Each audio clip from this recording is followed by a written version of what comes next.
Să muncim mult, ori să muncim cu cap. Să economisim, ori să risipim.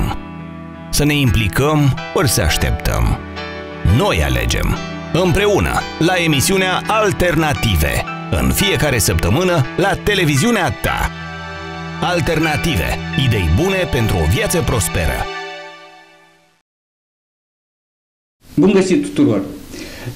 Eu, Victor Sofroniu și echipa Impuls TV suntem bucuroși să vă vedem la un nou ciclu de emisiuni alternative în cadrul cărora să căutăm răspuns la o întrebare. De ce cetățenii din Europa trăiesc mult mai bine ca noi? Și așa cum un proverb spune că un cap e bine, dar mai multe e și mai bine, vom ținea cont de toate propunerile parvenite de la colegii noștri de la cele 10 televiziuni din Republică care fac parte din Asociația Meridian.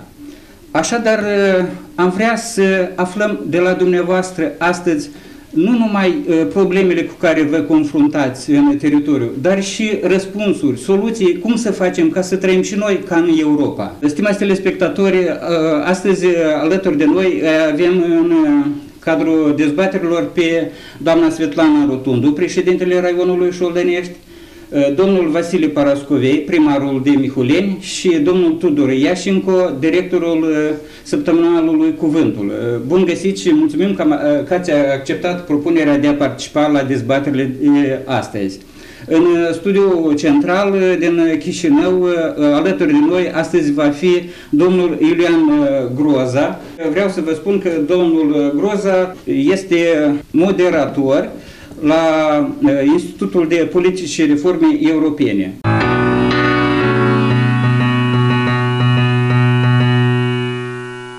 Tema discuției este posibilitățile de dezvoltare a business-ului rural, având în vedere nu numai realitățile noastre din Moldova, dar și experiența statelor europene, unde foarte deseori facem trimitere și vrem să fim și noi ca și dânsii. Pentru început vă propun să vizionăm un reportaj realizat de echipa Impuls TV în Raionul Șoldănești.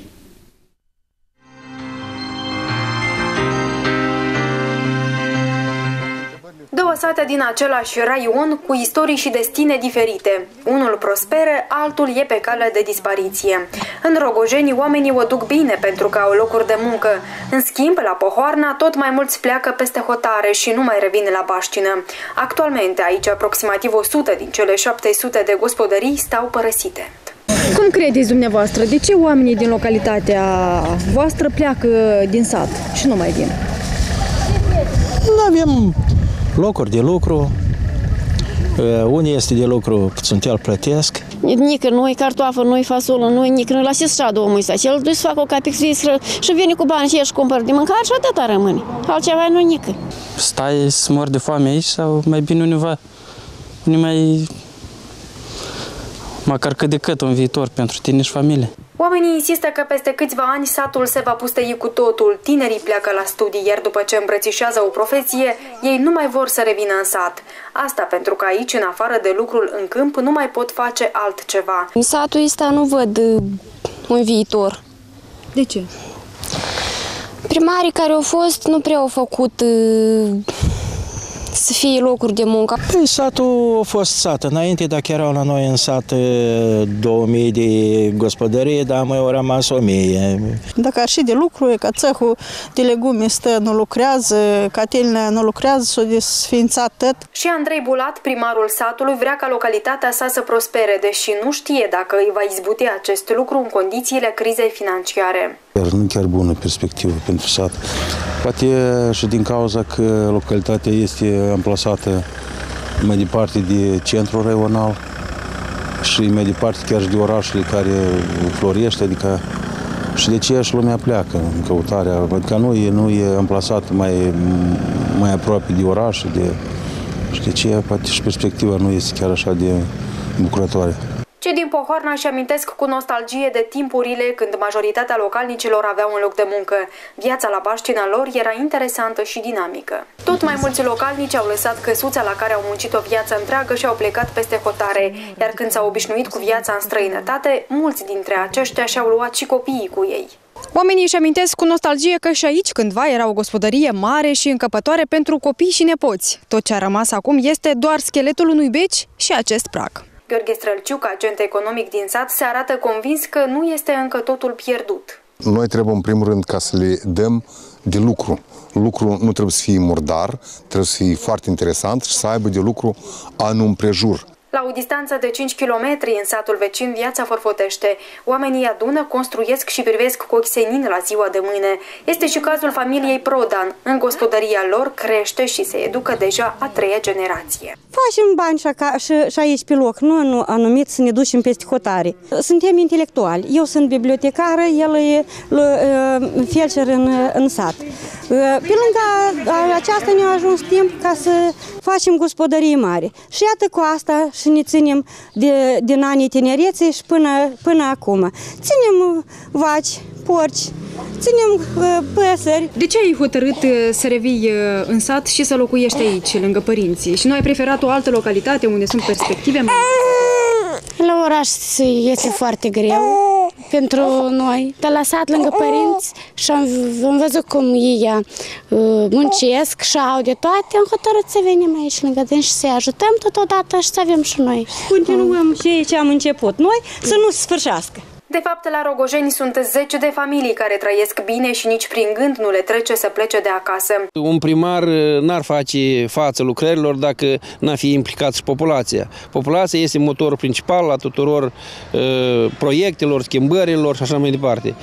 Eu cred că la Rogojeni și văd eu cum oamenii sunt implicați în toate aceste lucrări, este un imbold de dezvoltarea localității mai departe. La primăria din Rogojeni a fost informați că în ultimii 10 ani numărul populației se păstrează practic constant. Mai mult, în ultimii ani, în comună au fost construite câteva case. Oamenii își fac gospodării mari pentru a locui cu copiii și, de ce nu, și cu nepoții.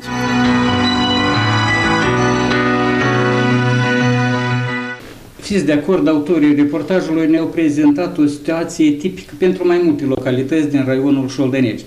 Cu bună seamă, avem localități unde prosperă satele, dar avem și sate unde nu numai că nu se construiește nimic, dar sunt și în stagnare. Exemplu este și satul Pohoarna.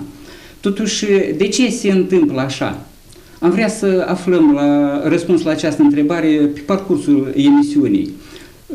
Satul Mihuleni este una din, nu chiar puține localități, unde nu sunt agenți economici și oamenii nu au unde se încadra în câmpul muncii. Din această cauză ei își părăsesc și baștina, dar odată ce pleacă din sat nu sunt și copii.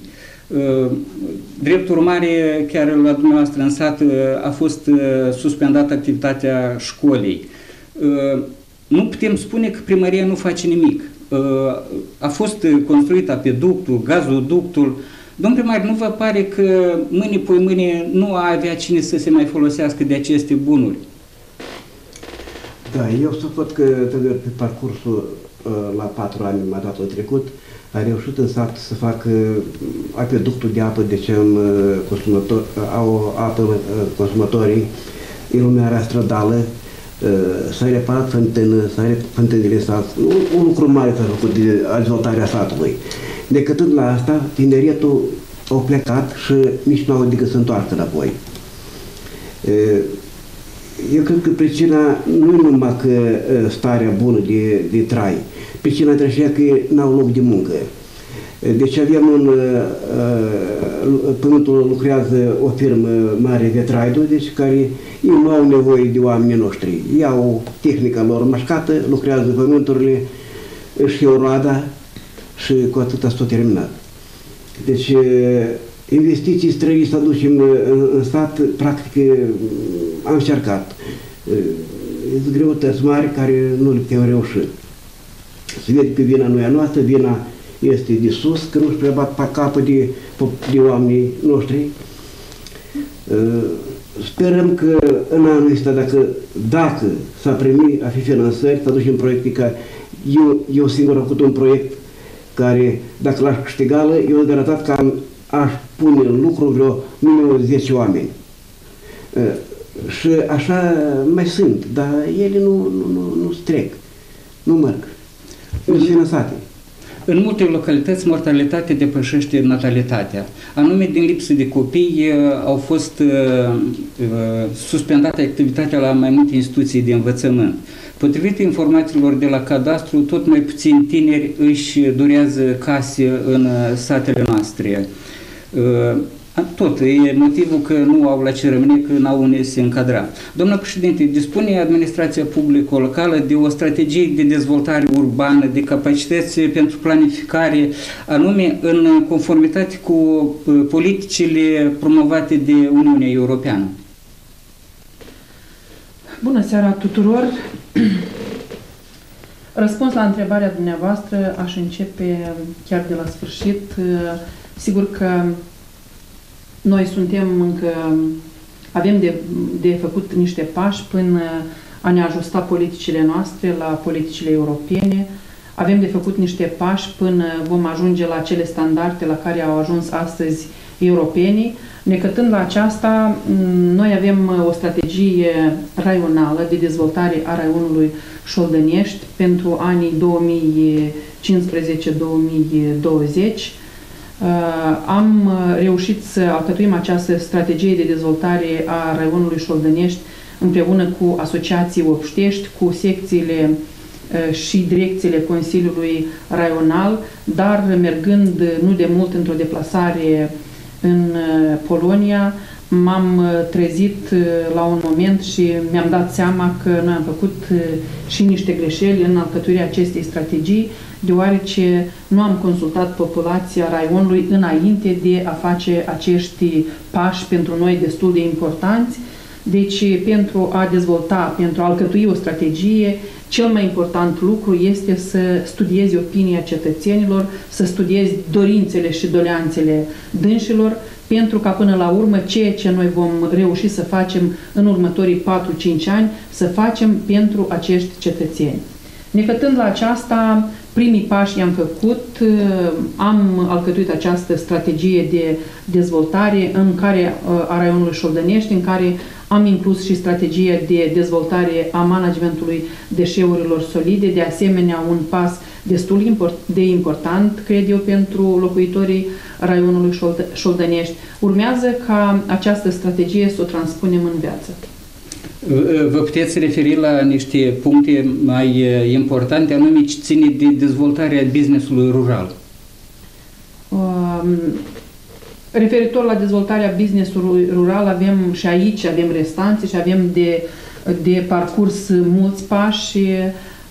Referitor la aceasta, aș spune că este un capitol aparte în strategia de dezvoltare a raionului Șoldănești, strategie pe care urmează să o implementăm până la sfârșitul anului 20, dar urmează să ne reîntoarcem la această strategie, deoarece trebuie să recunoaștem că la acest capitol avem restanțe și restanțe destule. Uneori noi ne pomenim cu strategii scrise doar pe foaie, dar netranspuse în viață din diferite motive, din motiv că, uite, noi am inclus niște puncte în această strategie, așa cum am spus mai sus, neconsultând populația, neconsultând dorințele oamenilor și neapreciind până la urmă ceea ce își doresc oamenii până la sfârșit.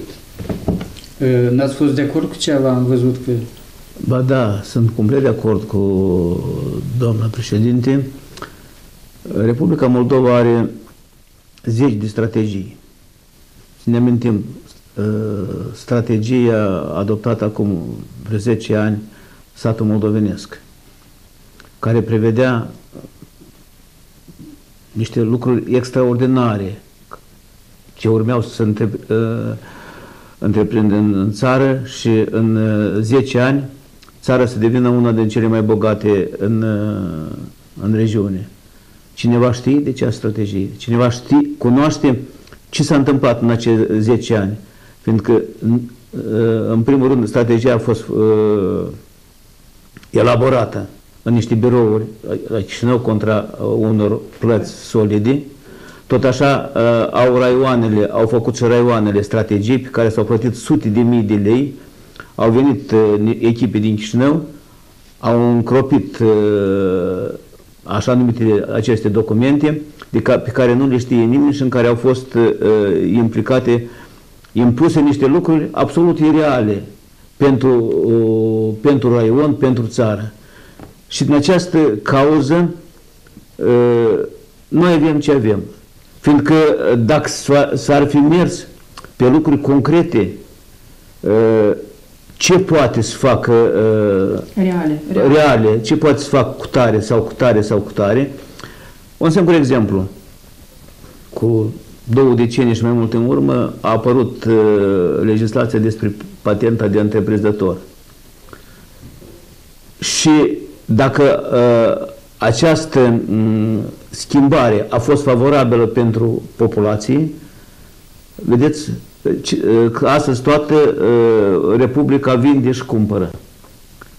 Piețele sunt tixite de patentare, de acum s-a depășit situația care se prevedea atunci când a apărut legislația dată. Domnul Iașcencu, ați vorbit despre strategii. Sunt niște documente care, nu știu dacă se uită cineva la dânsele, stau undeva prăfuite.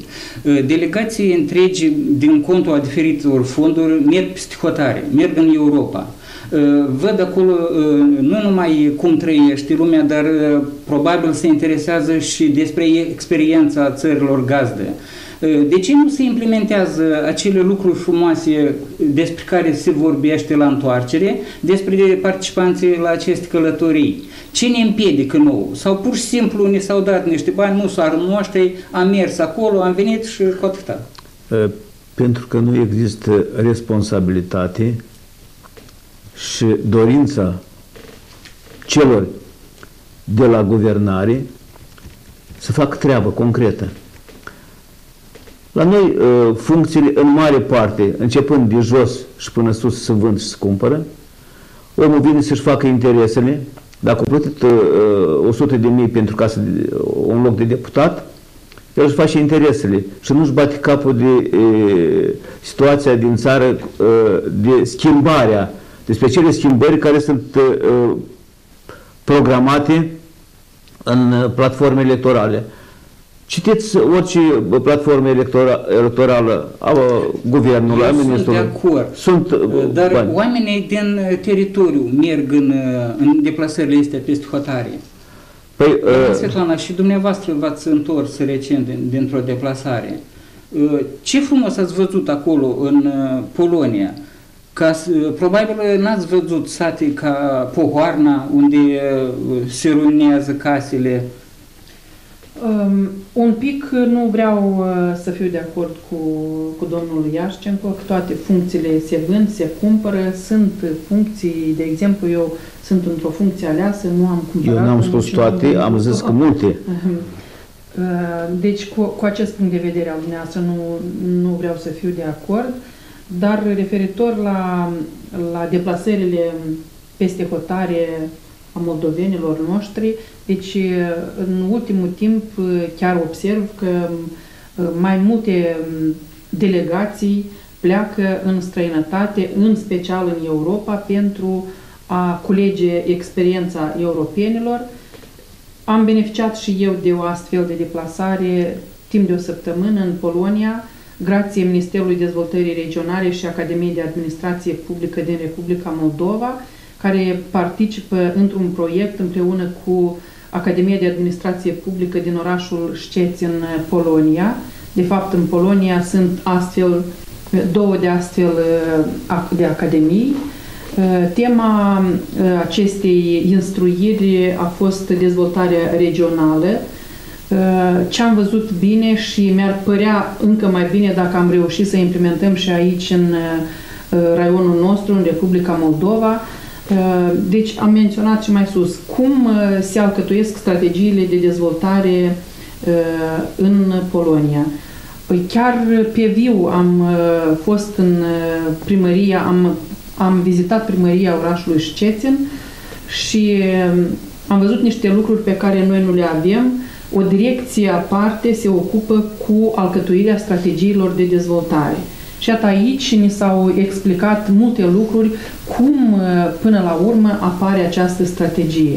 Deci se fac foarte multe lucruri, se fac mulți pași până această strategie apare așternută pe hârtie.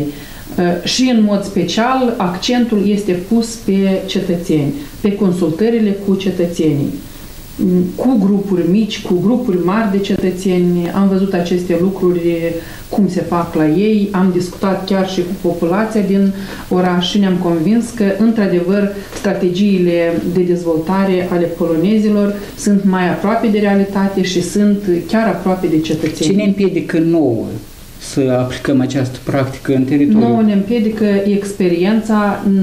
Noi am venit dintr-un sistem vechi, experiența și dorința. Deci, așa cum a spus domnul Iașcenco, noi avem sute de strategii înșirate pe hârtii, care stau undeva în sertare și le scoatem doar atunci când aplicăm la un proiect și cerințele proiectului respectiv spun că, uite, trebuie să aveți și o strategie și dacă în strategia dumneavoastră se regăsește acest punct, adică este introdus, atunci suntem și noi de acord să vă primim... Ficiorul dumneavoastră este plecat peste hotare, în Marea Britanie, dacă nu greșesc. Da. S-a angajat, muncește acolo. Dânsul ar vrea să vină acasă, să-și lanseze și aici o activitate. Ce îi împiedică să vină lângă părinți? Sigur că ar vrea și eu, ca părinte, mai mult vreau, eu așa cred că mai mult îmi doresc ca copiii mei să fie alături de mine, să fie alături de noi, nu la propriu zis, aici în Republica Moldova. Dar fiind student, a plecat acolo, a îndrăgit munca acolo, a mai venit în țară pe parcurs, dar acum este angajat oficial chiar pe specialitatea care a aici ar avea unde să se angajeze, să se realizeze. Ce îi împiedică aici să lanseze într-o afacere? Tinerii au alte dorințe ca și noi, ei vor un salariu cu mult mai mare decât îl primim noi, a avut un loc de muncă și aici, dar dorința de a trăi mai decent, de a vedea mai multe lucruri, de a avea un salariu mai mare care să-i permită să-și întrețină familia, l-a făcut ca să meargă în străinătate. Ce trebuie să facem ca să-i fie bine și aici, nu numai lui, la toți tinerii? Deci multe trebuie să facem. Foarte multe lucruri noi trebuie să facem. Câteva, să le enumerăm, să le spunem, poate ne aud și cei de sus și susțin. Pentru ca să atragem tineretul aici, primul lucru care trebuie să-l facem, să creăm locuri de muncă cu un salariu decent. Un salariu care ar permite ca să-și întrețină familia. Iată, spre exemplu, feciorul meu și-a construit o familie, are un copil cu un salariu de 2.500, chiar și 3.000, nu poate să-și permită să-și finiseze o casă de locuit, să-și întrețină familie decent. Deci poate să o întrețină așa cu rezerve. Dar tinerii de astăzi nu acceptă rezervele. Da, domnul Tudor. Ei vor să trăiască din plin. Vedeți, și la Poharnea și astăzi studiul să vorbește să creăm locuri de muncă. Cine să creeze? Eu văd altfel situația, rezolvarea situației. Să dăm posibilitate oamenilor, și asta am pornit în gândul cu patentare, să dăm posibilitate oamenilor de toate vârstele să se realizeze, să realizeze potențialul de care dispun. Adică, exemplu, cei care își inițiază o afacere în mod legislativ sunt asigurați că nu plătesc o parte din impozit sau impozite, niciun impozit timp de 2-3 ani de zile. Le se ajută, vin fondurile, o sumedenie de fonduri este europene, fonduri din țară, li se ajută, sunt ajutați cu credite preferențiale, sunt susținuți, avem o sumedenie de clădiri părăsite, li se dau aceste clădiri în arendă pentru afacere în mod gratuit sau cu un leu, ca să nu se distrugă. Sunt o sumedenie de posibilități. Iată, am fost recent în Estonia, pe lângă Ministerul Economiei, funcționează o agenție care transpune în viață toate strategiile și planurile Ministerului. Concret lucrează cu oamenii, vine cu tot ce a făcut, ce a prognozat Ministerul, le ajută oamenilor de afaceri să realizeze în viață toate planurile, fac propuneri ce trebuie de făcut, ce trebuie să facă administrația centrală, administrația locală, pentru ca cât mai multă lume să se impună în afaceri. Noi ne-am deprins cu faptul că în agricultură erau ocupați 70-80% din populație, că era brigadierul, era prim secretar, care organizau când se duc la lucru, când se vine de la lucru, să aibă salariu omul și se lucra manual. Și se lucra manual. Și pe aceeași cale mergem și acum. Așteptăm fonduri, cineva să ne dea fonduri, cineva să vină să le implementeze și noi numai să punem cana să bem apă, fără să implica. Până acum s-a ajuns la o modă că din bugetele raionale, locale, centrale, se plătesc și contribuțiile comunităților pentru implicarea proiectului, implementarea proiectului venit de piscotare. Adică lumea nu coparticipă măcar în realizarea acestor proiecte. Nu este sensibilizată, nu este cointeresată să se ocupe, să-și inițieze niște afaceri. În toată lumea, în agricultură, sunt implicați 2, 3, 4, 5, 7% maximum, restul în sfera serviciilor. Ce servicii avem noi? Cine se ocupă în sfera serviciilor? Sunt de acord. Ați vorbit de fonduri de tras. Ați vrut ceva să interveniți, domn primar?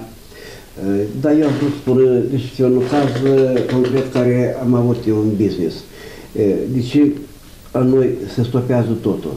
Deci eu am avut un business unde am luat un credit din bancă, deci fiind copiii mei tot bahotară, m-au ajutat și ei, am deschis business-ul, lucram pentru nalog, pentru salariul la muncitori și practic la urmă rămâneam cu nimic. Asta este și cauza deși eu pe copiii nu i-am lăsat încoace. E structura de lucru e făcută așa, știți, contra omului nostru. Chiar cât cu târguiala. Deci vânzările.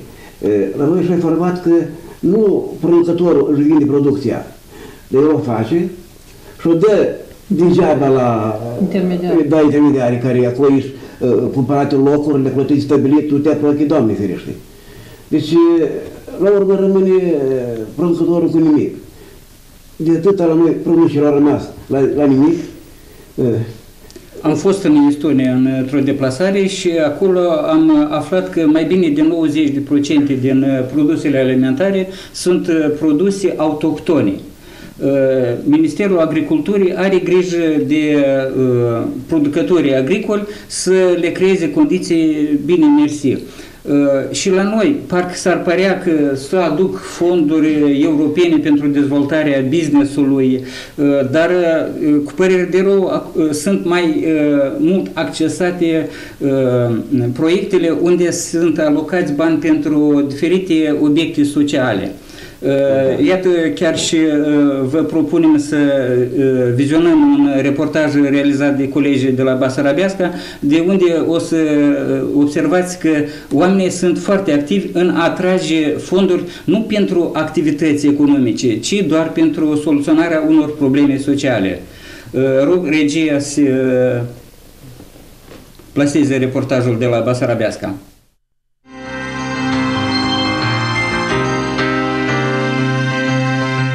Schimbările produse în mediul rural sunt o urmare firească a progresului înregistrat de societate în ansamblu. Deși posibilitățile financiare ale oamenilor de la sate sunt reduse, modernizarea acestor localități este posibilă grație fondurilor europene. Un exemplu este satul Abaclia din raionul Basarabeasca, care a devenit mult mai atractiv pentru populație datorită celor 4 proiecte europene implementate în 2012.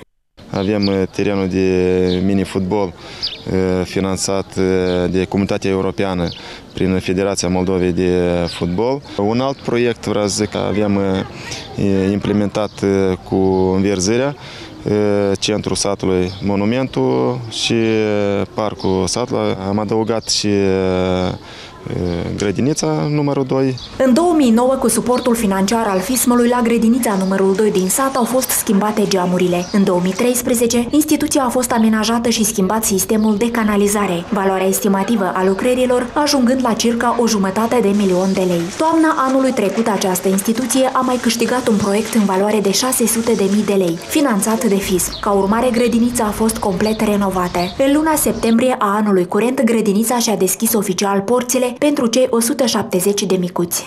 Am ajuns să avem o grădiniță de vis care la sigur va presta servicii de calitate, copiii vor crește mari, sănătoși și vor fi fruntea satului. Primarul satului intenționează să câștige un alt proiect în valoare de 800.000 de lei de data aceasta pentru amenajarea teritoriului acestei instituții. Astăzi, grădinița este una dintre cele mai moderne și frumoase unități preșcolare din raion. Și liceul teoretic Constantin Stere din această localitate a beneficiat de o serie de renovări, grație unui proiect în valoare de 860.000 de lei, la fel cu suportul financiar al FISM-ului. Astfel, cu sprijinul fondurilor europene se fac eforturi pentru integrarea satelor noastre într-o lume mai civilizată. Spre exemplu, statutul de membru al Uniunii Europene a oferit Poloniei numeroase avantaje de ordin economic și social.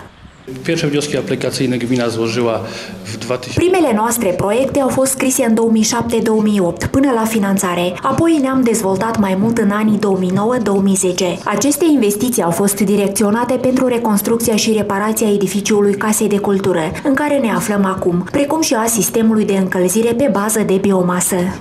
Doar în ultimii 10 ani, gmina Zacșuvec, în care locuiesc în jur de 7.000 de oameni, a beneficiat de investiții din fondurile internaționale în valoare totală de circa 4,5 milioane de euro. Aceste sate constituie un model de adaptare la cele mai bune condiții de trai. Totuși, satele noastre au nevoie de ajutor și, în același timp, de implicarea întregii comunități. Trebuie doar să avem încredere în propriile puteri și să fim convinși că nu suntem singuri pe drumul integrării în marea familie europeană. În baza exemplelor văzute în Estonia, Polonia, Turcia, am conchis că acolo guvernarea acordă o atenție deosebită dezvoltării business-ului rural. Domnul Groza, ați activat în executivul republican, ați participat la elaborarea acordului de asociere Republica Moldova-Uniunea Europeană. În opinia dumneavoastră, ce trebuie să întreprindă guvernarea noastră ca cele mai bune practici privind dezvoltarea business-ului rural să fie implementate și la noi în Republică, încât cetățenii să aibă o viață mult mai bună? Mulțumesc foarte mult pentru întrebare. În general, discuțiile care le aveți în studio sunt foarte interesante. Sigur că sunt foarte multe probleme despre care noi putem să discutăm acum, să dăm vina poate pe instituții, dăm vina pe unii, pe alții, dar cel mai important sunt în adevăr soluțiile.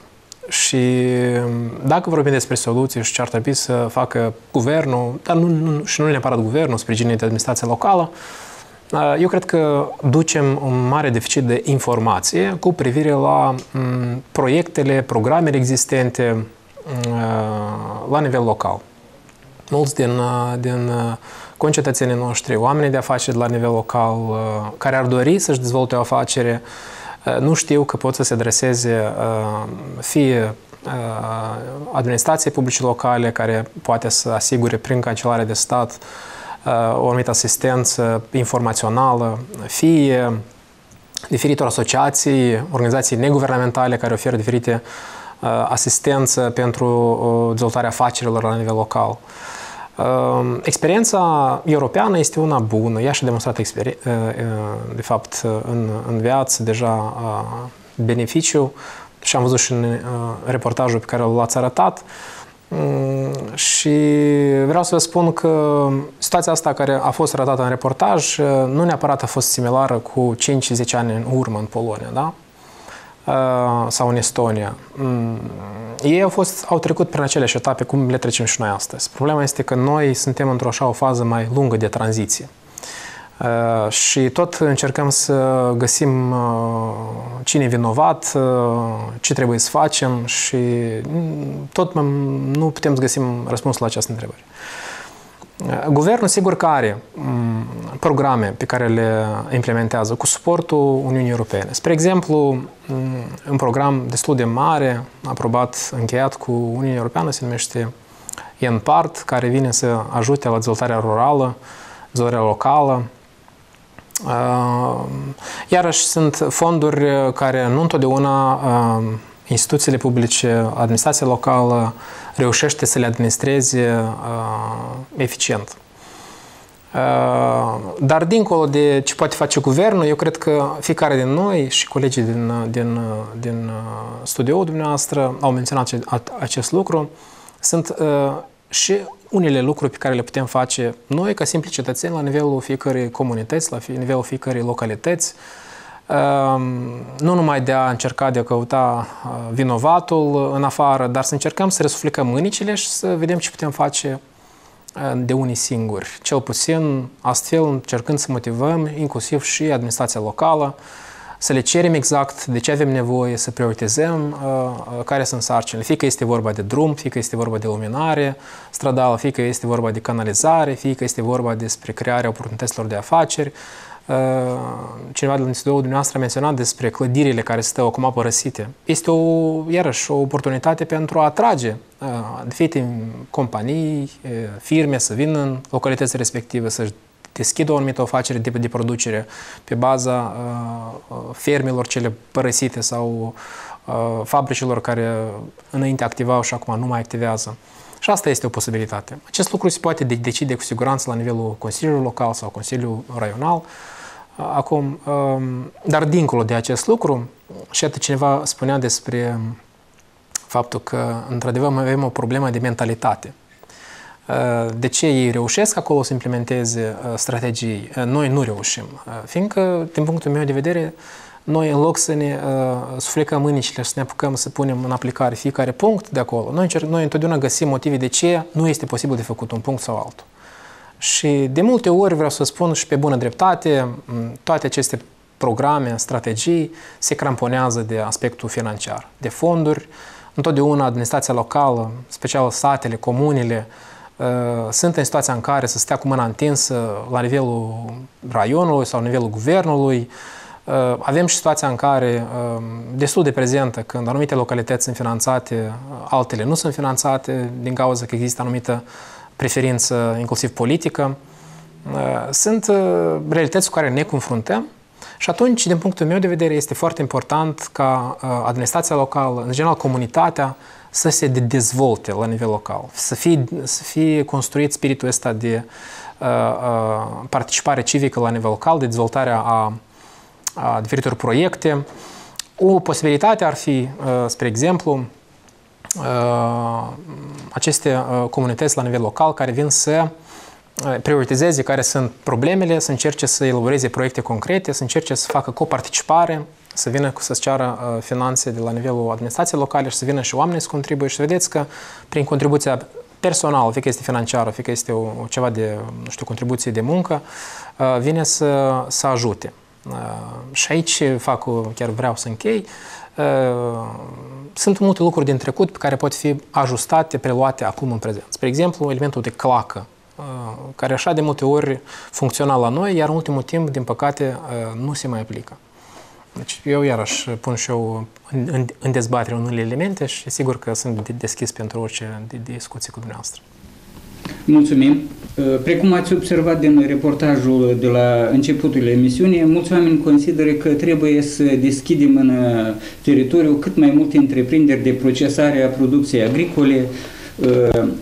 În acest scop, evident, sunt necesare cât mai multe fonduri despre care am vorbit noi. Dacă la noi ne putem lăuda în Șoldănești că avem multe instituții de menire social-cultural readuse la viață. E mai dificil să vorbim despre niște agenții economici care s-au lansat astfel de activități. Totuși, la Cimișlia s-au găsit oameni care au putut convinge investitori din afara țării să lanseze acolo o întreprindere unde să lucreze în jurul de vreo 40 de cetățeni. Vă propunem să vizionăm reportajul realizat de echipa de la Cimișlia.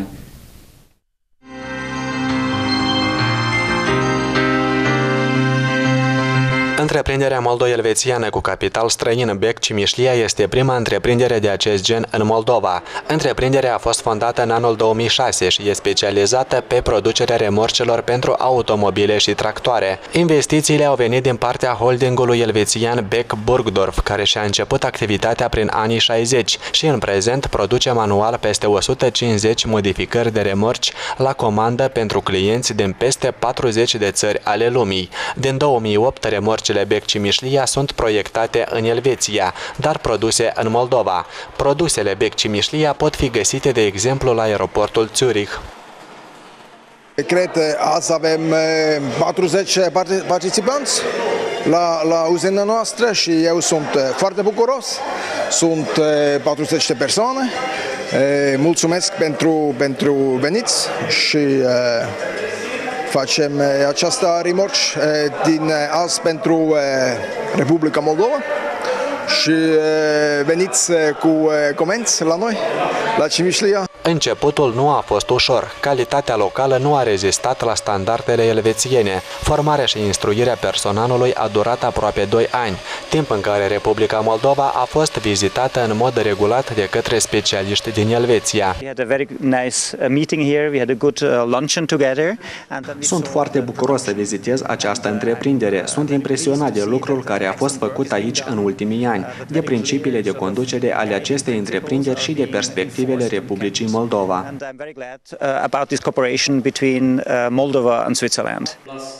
Din 2012, Bec Cimișlia își orientează activitatea pe piața internă. În acest scop se desfășoară întâlniri cu antreprenorii locali. Întreprinderea participă permanent la expoziția internațională specializată de mașini agricole Mold Agrotech. De exemplu, iată, aceasta este pentru cai.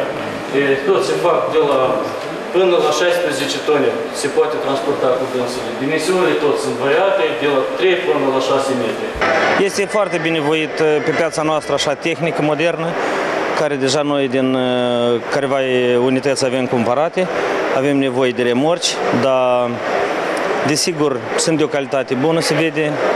E important și prețurile să fie accesibile.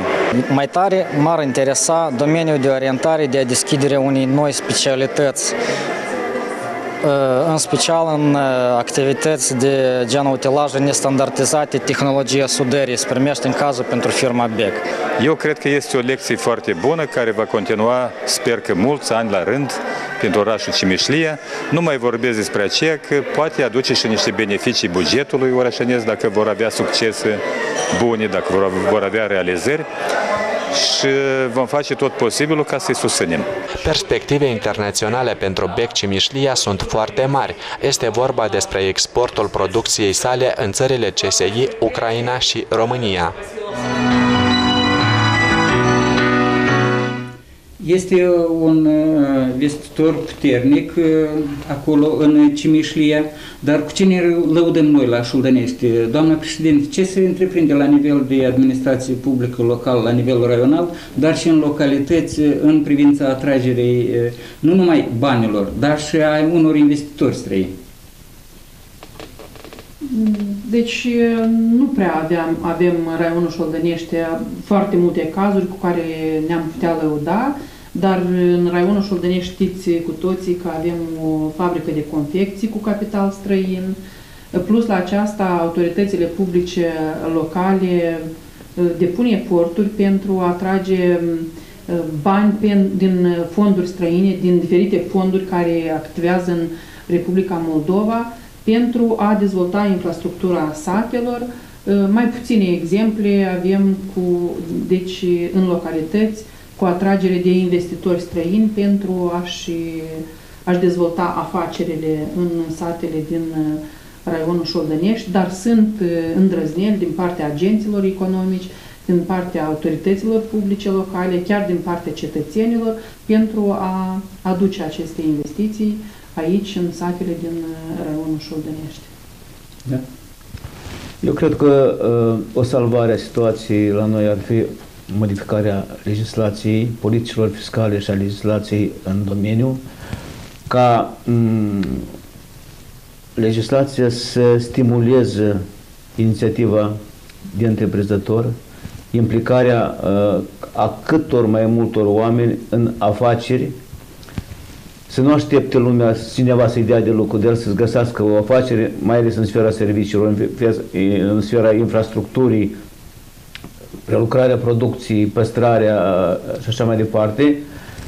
Vorbim de zeci de ani, de decenii de economia tenebră, salarii implic. Cum să nu fie salarii implic când, iată, eu luna trecută am plătit colectivului 23.000 de lei și 80%, 19.000, am plătit impozit statului. De atâta majoritatea afacerilor se fac cu încălcarea legislației. Dacă am schimbat situația asta, să vedeți că cum lumea nu ar pleca pe psihotare, dar și-ar face afaceri aici, să fie cointeresată, să-și dezvolte spiritul de inițiativă și de întreprinzător pe loc, acasă. Cum trebuie de schimbat mentalitatea moldovenilor încât să nu avem doar unități comerciale în sat, ci și alte activități economice? Domnul primar. Eu cred că nu numai mentalitatea cetățenilor, dar pur și simplu cetățenii n-au susținere de la guvern, n-au susținere de la... Eu în cazul cred din mine. Deci eu am un proiect acum implementat pe eficiență energetică. Uite, pistă de cu 600 de metri pătrați. Cu aerul care sustras din mină. Deci 50% se primește că avem câștigat. De mult îmi spuneți și așa și nu pot să răzbat sau câștig. Asta e problema. Dacă noi avem susținere, lucrurile merg altfel. Am înțeles. Care este opinia omului care a muncit la acordul de asociere, domnului Iulian Groza, privind planificarea și dezvoltarea localităților rurale? De ce reforme avem nevoie, de ce fel de abordări, încât să impulsionăm acest business rural? Ce face programul care a organizat această vizită pentru mai mulți președinți de raioane în Polonia, împreună cu Academia de Administrații Publice, este un exemplu cum poate fi ajutat administrația locală pentru ca să-și dezvolte capacitățile de planificare,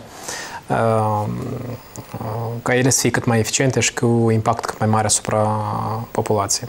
Dar, cum spuneau și colegii din studio, de multe ori, la noi în Republica Moldova nu suntem foarte buni la elaborarea de strategii, mai prost stăm cu implementarea. Și aici este foarte important ca lecție învățată, cu siguranță trebuie în primul rând să fie luată în considerație opinia comunității, opinia cetățenilor care locuiesc într-un sat, într-o comună sau un oraș mai mare. În primul rând. Vreau să vă spun că noi în cadrul Institutului avem un proiect care implică cetățenii în elaborarea politicilor publice. Și am creat în 16 raioane din Republica Moldova centre locale de participare. Și în cadrul acestor centre locale de participare, ele sunt asociații voluntare unde participă oameni activi care vor să se implice. Noi am organizat diferite sondaje, venim cu prezentări de propuneri de politici pentru cetățeni, cetățenii vin cu propunerile lor. Și de la ultima discuție care am avut-o în Ialoveni și în Hâncești, în cadrul acestui Consiliu Local de Participare, mi-am dat seama că în majoritatea localităților din Republica Moldova există 3 sau 4 probleme principale. În primul rând legate de infrastructură, când vorbim de drumuri, canalizare și iluminare. Și a patra chestiune foarte importantă, care mie mi s-a întipărit, este sigur că revizuirea politicii de tineret și implicarea tinerilor, educarea tinerilor și implicarea lor în viața comunitară pentru a-i păstra acolo. Și încă un element important, care este foarte relevant pentru Republica Moldova, vizează cum putem implica experiența cetățenilor noștri care muncesc peste hotarele Republicii Moldova. Da? Cum putem să-i atragem, cum putem să-i încurajăm să investească în comunitate, în infrastructură, să contribuie la dezvoltarea comunității și, pe de altă parte, cum putem să preluăm experiența pe care o au ei acolo acumulată în diferite țări europene sau în altă parte, la nivel local. Și acordul de asociere, dacă vorbim așa mai general, el nu prevede anumite, știți cum, niște acțiuni trase la turnesol și imediat acelea vor produce anumite efecte. Prevederile din acord, ele sunt mai strategice, care prevăd niște standarde care trebuie preluate de către Republica Moldova. Fie că este vorba despre dezvoltarea rurală, înseamnă că aici, pe lângă faptul că guvernul trebuie să aibă niște politici care sunt axate anume pe dezvoltarea localităților la nivel de infrastructură, dezvoltarea afacerilor, dezvoltarea atractivității deci comunităților, satelor, orașelor la nivel local pentru investiții din interior și din afară. Aceste programe sunt susținute de fonduri europene, dar nu numai fonduri europene pot contribui aici. Sunt și investițiile, deci investitorii la nivel local și din afară. Și încă o experiență care este oferită inclusiv de acordul de asociere, dar nu neapărat este obligatorie acolo. De ce spun acest lucru? Fiindcă există și o altă practică anterioară. Este practica înfrățirilor între localitățile din Republica Moldova cu localități din alte țări din Uniunea Europeană care au trecut prin aceeași experiență cum o trecem și noi astăzi. România, Polonia, Slovacia, Estonia, unde autoritățile locale, cetățenii noștri merg nu numai în vizită să se documenteze, dar încearcă împreună să elaboreze niște proiecte comune, să aducă niște utilaje de care unele localități nu au nevoie, de exemplu în Estonia, dar noi avem nevoie de ele. Poate sunt mai vechi, dar ele sunt oferite gratis. Să fie oferite niște tehnici, niște tehnologii la nivelul local care ar implica dezvoltarea agriculturii la nivel local, dezvoltarea afacerilor comune dintre producătorii noștri din Republica Moldova și producătorii din Polonia, din România, fiindcă asocierea asocierea mai multor producători din Republica Moldova și din Uniunea Europeană, mai ales că acum avem zona de liber schimb cu Uniunea Europeană, care ne permite să avem comerț cu Uniunea Europeană în regim de liber schimb, asta ne crește nouă posibilitatea să ajungem mai ușor pe piața Uniunii Europene. Deci prin crearea acestor companii, prin crearea legăturilor între producătorii noștri din Republica Moldova cu producătorii din România sau din Polonia sau din Slovacia, invitarea la diferite târguri care au loc acolo, care periodic se organizează și invers. Deci astea sunt niște practici care noi astăzi putem să le aplicăm, iar acordul vine doar să garanteze aceste procese și vine inclusiv cu politici care trebuie să fie ajustate la nivel de stat, plus vine cu asistența din partea Uniunii Europene pentru a realiza aceste reforme. Atât primarul, în primul reportaj, cât și domnul Iulian Groza a vorbit despre activismul cetățenilor. În ce măsură, doamnă președinte, mizați pe inițiativa cetățenilor? Cum stimulați ca oamenii să fie mai activi, să se încadreze în realizarea acestor proiecte? Ideile și inițiativele autorității publice de nivelul 2 a Consiliului Regional, în cazul de față, cred că importă și ele și importă destul de mult, dar intenționez să putem mobiliza cetățenii în valorificarea potențialului pe care îl au localitățile în raionul Șoldănești. În primul rând, m-am gândit că o idee foarte bună ar fi ca să mobilizăm cetățenii din raionul Șoldănești în dezvoltarea turismului rural, deoarece raionul Șoldănești este unul din puținele raioane care au un astfel de potențial turistic, valorificat nu așa cum ne-am dorit noi. Eu cred că aceasta ar fi o oportunitate destul de importantă pentru cetățenii și pentru locuitorii din raionul nostru. Suntem pretutindeni lăudați că suntem harnici, dar trăim așa cum trăim. Probabil ceva nu facem noi cum trebuie, cum își organizează munca și viața oamenii din Europa. Sperăm că din emisiunile sub rubrica alternative realizate de cele 10 televiziuni regionale vor veni cu niște soluții concrete încât să facem ca viața și a moldovenilor să fie ca cea din Germania sau mai știu din Marea Britanie. Vă mulțumesc tuturor celor din studio Impuls TV și domnului Iulian Groza pentru participare la emisiune. Sperăm că vom avea și noi un trai mai decent. La revedere! Am fost eu, Victor Sofrone. Să muncim mult, ori să muncim cu cap. Să economisim, ori să risipim. Să ne implicăm, ori să așteptăm. Noi alegem, împreună, la emisiunea Alternative, în fiecare săptămână la televiziunea ta. Alternative, idei bune pentru o viață prosperă.